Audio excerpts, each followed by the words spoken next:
Hi there everybody, it's UK independent Stampin' Up demonstrator Helzie here from SlimmandStylish.stampinup.net. Thank you for joining me today. Today I'm going to show you 8 different colouring techniques using Stampin' Up's colouring mediums. All of them slightly different, but they all pack a great punch on your project. So I'm going to explain how to do them and show you each one individually. For this project I'm going to be using the Sweet Strawberry Cling Stamp Set and the Strawberry Builder Punch. I'm just going to share with you a quick tip for making sure that your stamping and punching is aligned. Take a scrap piece of paper, I've used a post-it note, and punch out the 4 different images that are on the stamp. Then take your clear stamps and place them into the gaps for the images. You want to do these upside down so that you can put your block on top of the stamps, and therefore you'll get all 4 on the block in the right place, and it will mean that when you punch, all 4 will come out at the same time. Really quick, really easy, and it just saves wasting paper. So I'm stamping them here onto our basic white cardstock, and you can see as I use the punch, they're just all going to line up quite simply. Just a quick tip for you before we get started. Our first colouring technique is going to be quite simple and easy. It's a 2-step stamping, and this stamp set is perfect for this. You just want to use the coordinating block stamps that are next to each of the outline stamps. I'm using Just Jade and Poppy Parade here, and you can see how easy it is.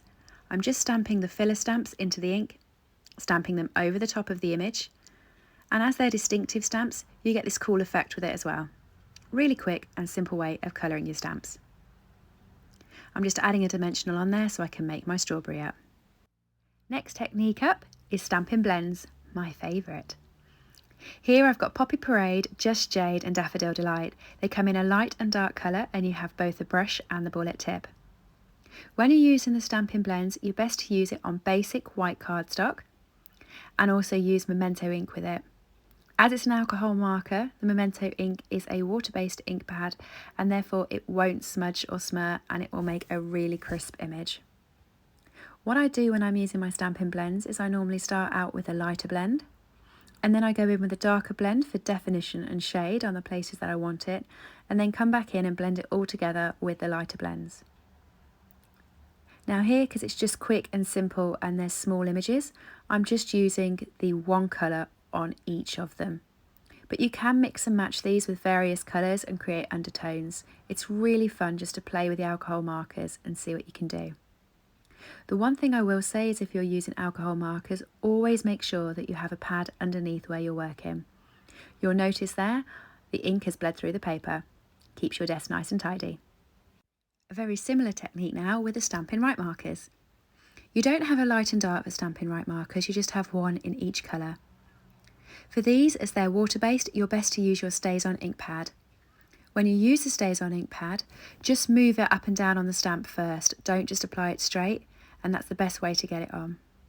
Some of the complaints I've had from using the Stays On ink pad is that it stains your stamps.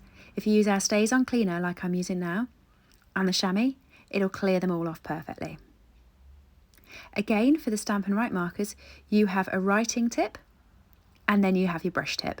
It's much better to do the colouring with the brush tip on this one.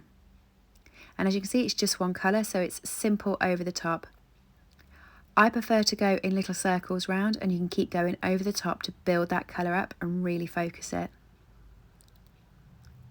The Stampin' Right markers come in all of the different ink colours that we have, and the brush tip is really quite a fine tip, so it makes for very precise colouring. Again, make sure you have a mat underneath when you're colouring these.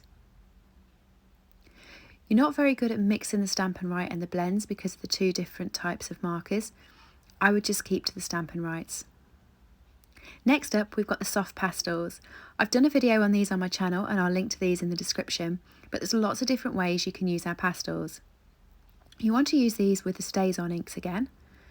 And to start off with, I'm using an old blender pen.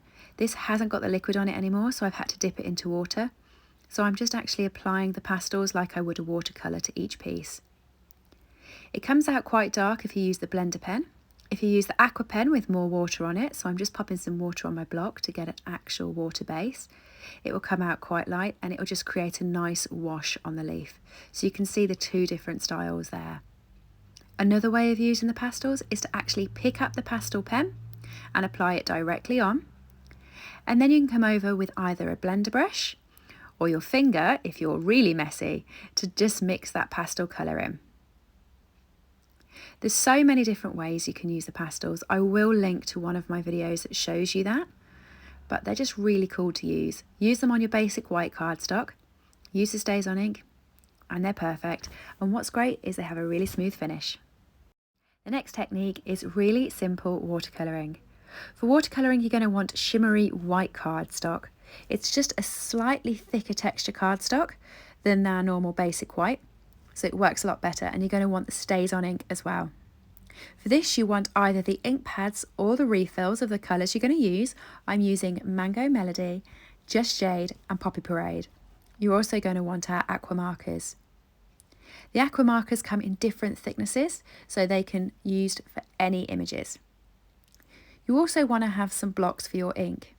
Now there's two different ways of doing this. If you take the blocks and smush them into the ink pad, so you actually get a block that's full of colour, that's great. You can also use the refills rather than the ink pad. So if you just pop a couple of blobs of the ink from the refill, it works exactly the same way. I just wanted to show you that no matter what you have on your craft desk, this will work. Use your spritzer to add some water in, and you can always add extra water from your aqua markers when you're picking the colour up. Spread the colour over your images, but you can keep building this up. You can also go to the edge, like what I've just done, and pick up the darker colour to create dimension and blending texture. This is a really simple technique, but it looks really efficient. After you've used your aqua marker, be sure to clean it out straight away, because trust me, it stains pretty quickly and it will affect future projects. You can use your chamois and just keep adding the water through until it's clean. The one thing with using a watercolour project is it does take some time to dry. If you're stuck with drying, you can always use your heat tool to dry it off, but just be careful to hold them down, as my little flower here just jumped straight into the Just Jade ink. This is such a cool technique. I really did enjoy doing it. Next up, it's watercolour pencils. So we have our watercolour pencils. I don't have them in Just Jade or Poppy Parade, but I do have them in Garden Green and Cherry Cobbler. So for these, you can either colour them straight on, or you can colour them and then use a blender pen. This is a new blender pen, so you can see it blends really well. The next way of doing it is adding it onto your image like this. You'll notice I'm going dark in some places and light in other to create a real texture. I do like textured imaging. And then I'm using my aqua marker with this one. I've stamped it onto shimmery white paper, so it works just as well, and I've used Stays On ink. But there is the 3 different ways to use these watercolour pencils, and I've demonstrated them all here. Next up, blending brushes. This one's really quick, really simple, really easy. We're back onto basic white paper. We're using our Memento ink. We're stamping it down. You'll notice I have just done the strawberry for this because it can be a bit messy and you don't want to mess your other colours up. Apply the ink straight from the ink pad onto your blending brush. You can go over as many times as you like to get it as red as you like. Punch it out. And there you go. There's your strawberry.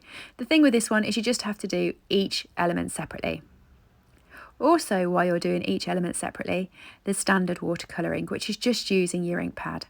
Stamping your strawberry in Poppy Parade and then using the aqua marker over the top. It will take the ink from the outline and it will fill in the infill of your strawberry. Very quick, very simple. Shimmery white is the best one for this one. If you want to build up and add more colour, just use the watercolouring technique from earlier with the refill and the ink pad.